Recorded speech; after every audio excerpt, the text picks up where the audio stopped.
தமிழ்நாட்டின் வளர்ச்சி பயணத்தில் ஒருவரையும் பின்தங்க விட மாட்டோம். வெல்வோம் ஒன்றாக. சேலம் மாவட்டம் ஏற்காட்டில் சாரல் மழையுடன் பனி பொழிவதால் சுற்றுலா பயணிகளும் அப்பகுதி மக்களும் கடும் சிரமத்திற்கு ஆளாகியுள்ளனர்.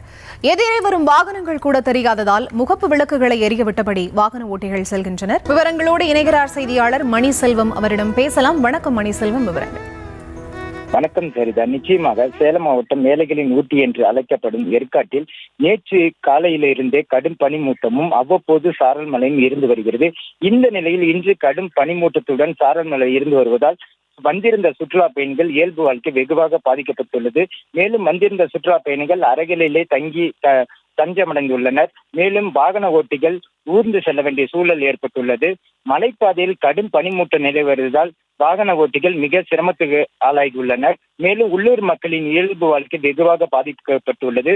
இன்று வார விடுமுறையை கொண்டாட வந்திருந்த சுற்றுலா பயணிகள் மலைப்பாதையில் ஆங்காங்கே பனிமூட்டத்தை ரசித்தும் கடும் சாரல் மழையை நனைந்தும் உற்சாகம் அடைந்து வருகின்றனர்.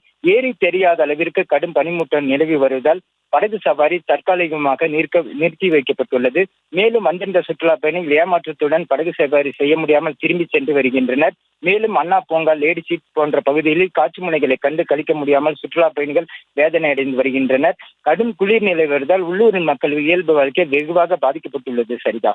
தமிழ்நாட்டின் வளர்ச்சி பயணத்தில் ஒருவரையும் பின்தங்க விட மாட்டோம். வெல்வோம் ஒன்றாக.